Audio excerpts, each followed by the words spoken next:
Hey y'all, it is Kendra, aka Key, aka Key to Your Goals, and I am here for part 3 of the Balance and Act New Habits. Who Dis?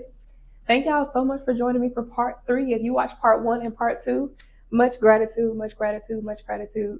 Again, as a recap, part 1, we talked about core values. You need to unlock your core values. You need to know who you are, what you want, where you want to go, because that is the basis, that's the foundation for building new habits.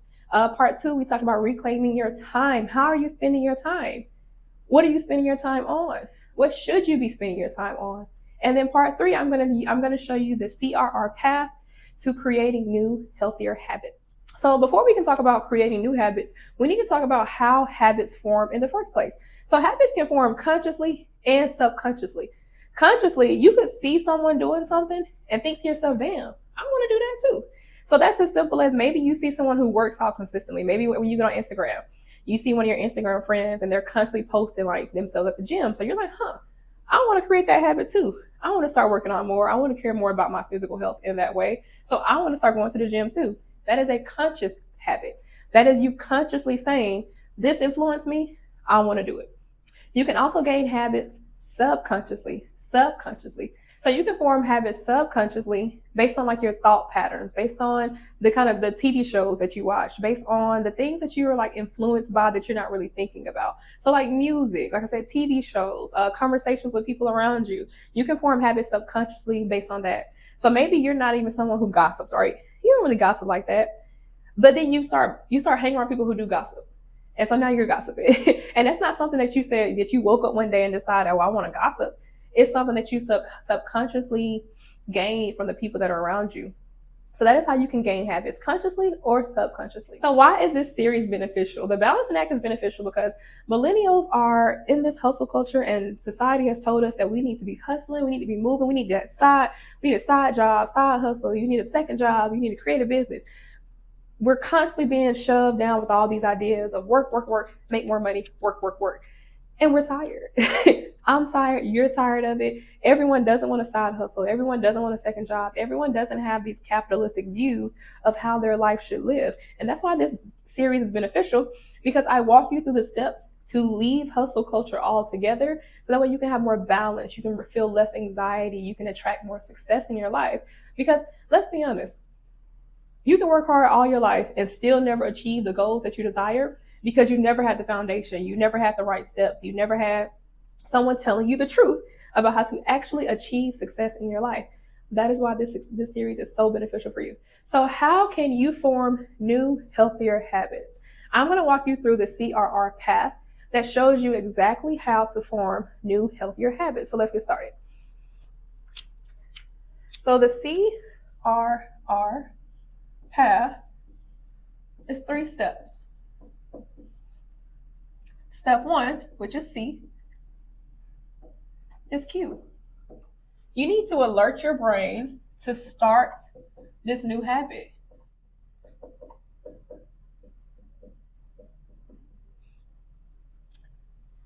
And so I'm going to use myself as an example to walk you through the CRR path. I'm going to use myself.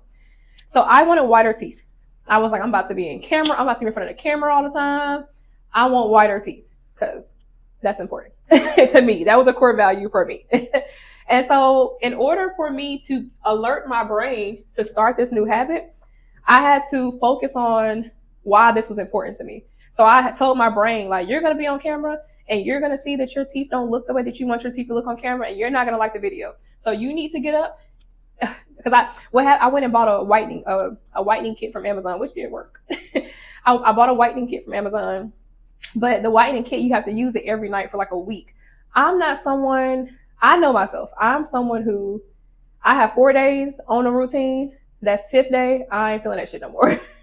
Because although habits and things like that are important, but I'm also someone who kind of I like to have days in the week where I just go with the flow. Like I like to have days in the week that aren't so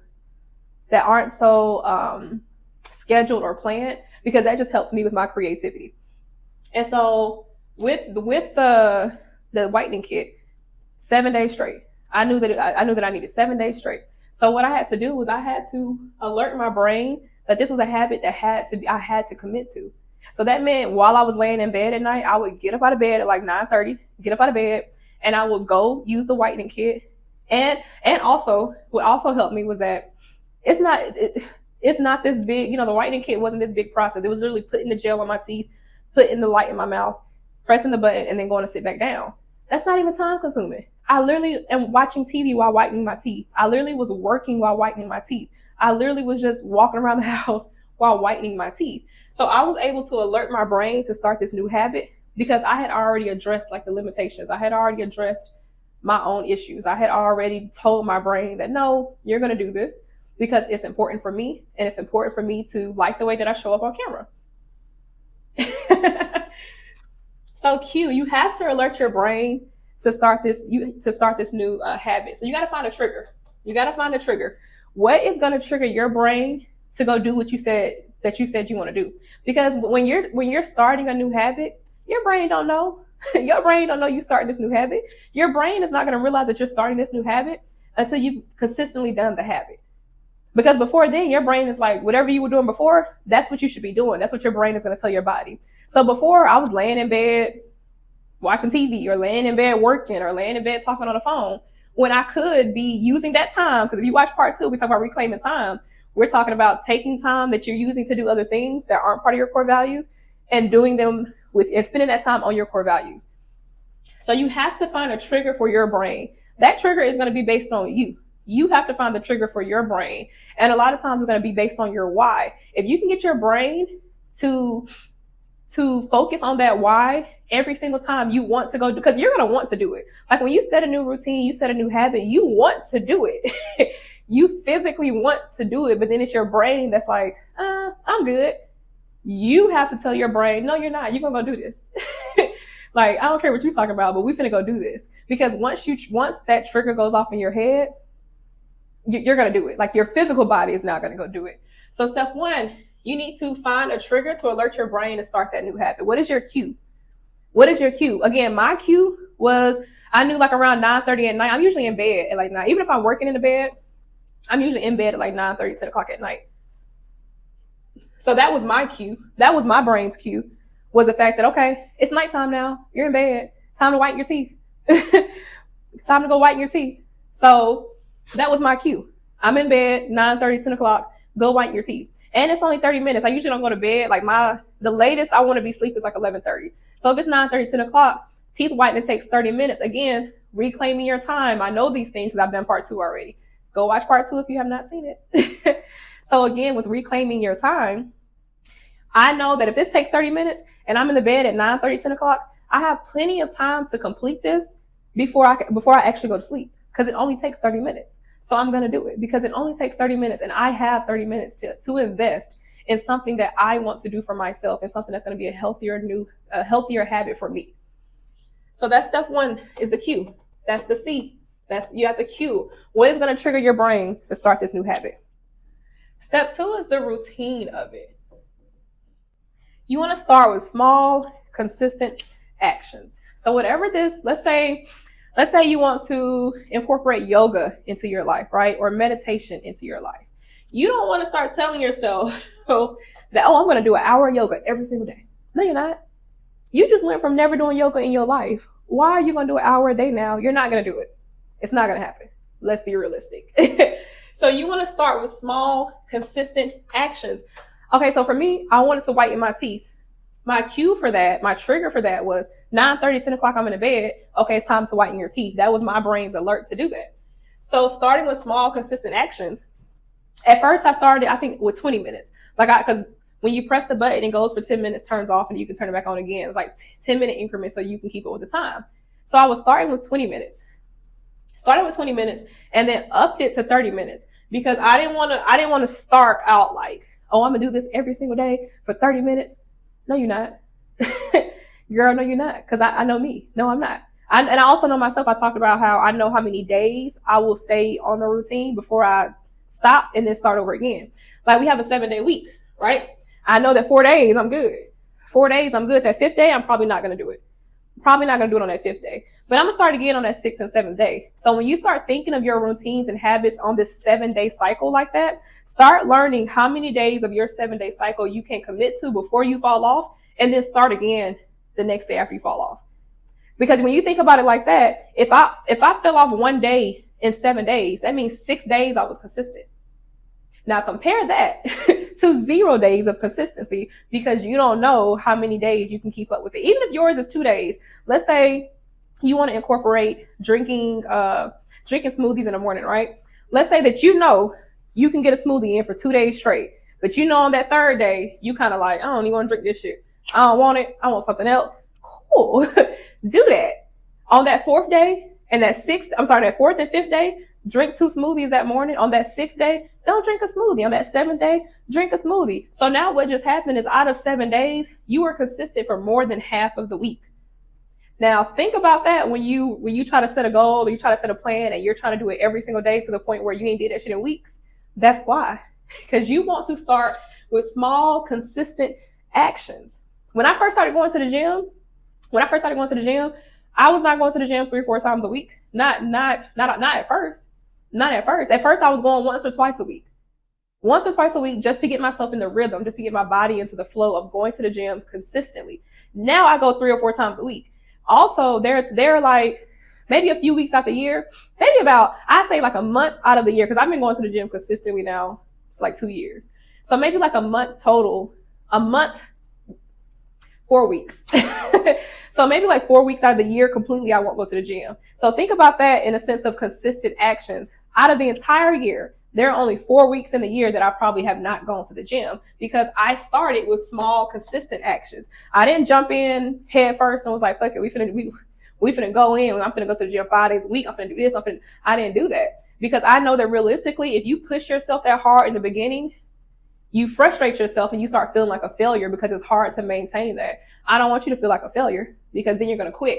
I want you to understand that when you start with small, consistent actions, you get better results long term. You get better results for your long term goal, even for your short term goal. Even if your short term goal is say, hey, in 3 months, I want to be able to fit in a size 8.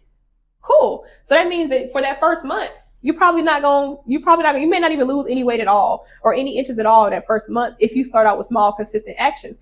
But by month 3, you'll probably be in that size 8 because you started small. Now your body is triggered. Your brain is triggered to get up and do that. Because now, like, even with my fitness journey, my brain is triggered to go to the gym. Like, my body's like, oh, you ain't been to the gym, girl. Go on, take care of that. And once you get used to triggering your brain to commit to that habit and starting with small actions, your body just gets used to it. All right, so step 3, reward. Attach a reward to this habit. You want to attach a reward to this habit, because when you attach a reward to a habit, you trigger your brain to want to do that habit again, because you want that reward again. You want that sense of gratification again. You want that good feeling that your brain gets when you have a reward. So you want to attach a reward to this habit. So when we go back to talking about me whitening my teeth. So when I was triggering my brain to make this happen, and I was like, I want whiter teeth. I want to whiten my teeth. One of the things that I had to stop doing, of course, was drinking things that darken my teeth. Not forever. But just while I was like whitening my teeth, I didn't want there to be like a battle between the teeth whitening and the coffee. So during that time, I stopped drinking coffee, stopped drinking tea for that week. So my reward for completing that was, now I can drink coffee. Now I can drink tea. So I know that, like, I can whiten my teeth, take a break from those things, and then I can go back to drinking those things. That was a reward that I attached to that habit. Because now I'm like, oh, okay, cool. I can whiten my teeth, but I can still have these things because this kid is mine. Like, I'm not paying hundreds of dollars to whiten my teeth to the point where I'm like, oh my God, I can't ever drink coffee or tea again, because like now that's a consequence. It's like, no, the coffee and tea is not a consequence. Now it's a reward for me staying consistent and doing something that I wanted to do to make myself feel better about how I look. So you want to attach a reward to this habit. Again, when we're talking about new habits, when you're forming new, healthier habits, I want you to go along the CRR path. Step 1 is the cue.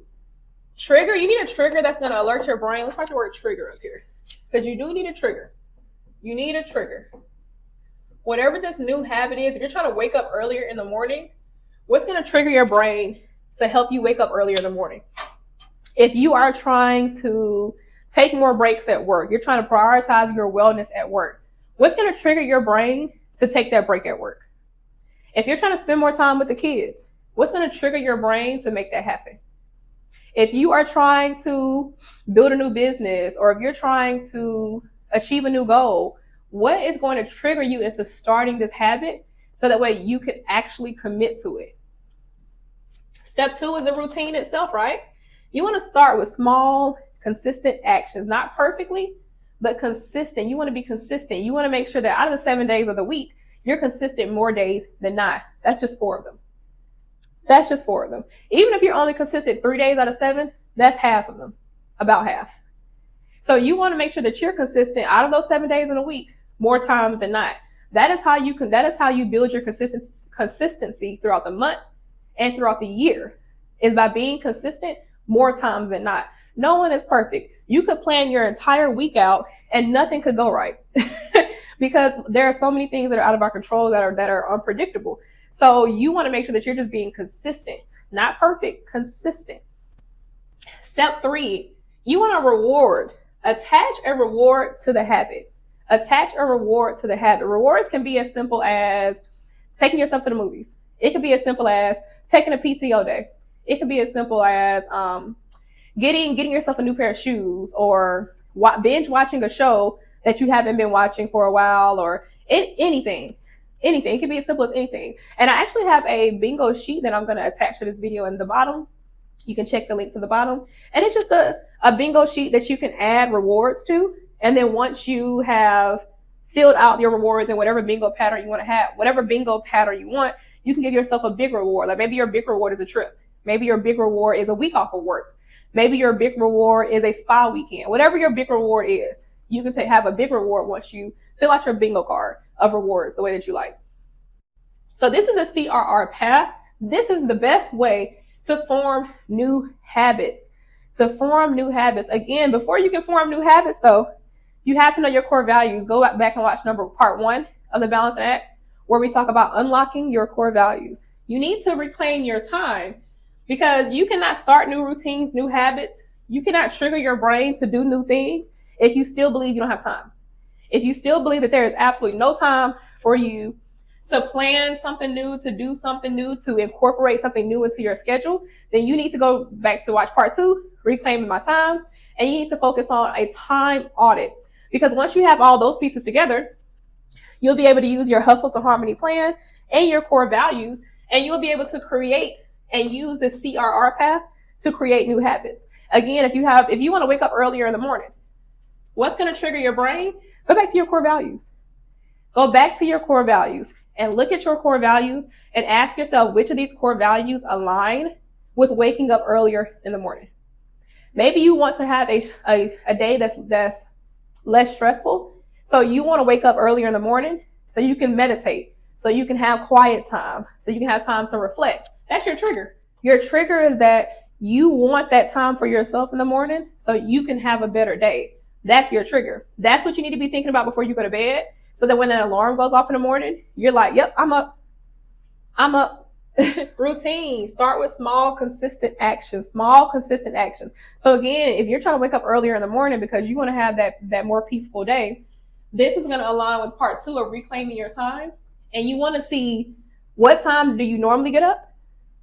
And what are you doing when you normally get up? And do you actually even need to get up earlier, or do you need to take something out in the morning that you're doing that you don't have to do in the morning? Like, one of the things for me is not checking social media in the morning, because that is time consuming. Like, next thing you know, you probably woke up on time, but now you're late for work, or you're late getting the kids to school because you just spent 20, 30 minutes scrolling on social media.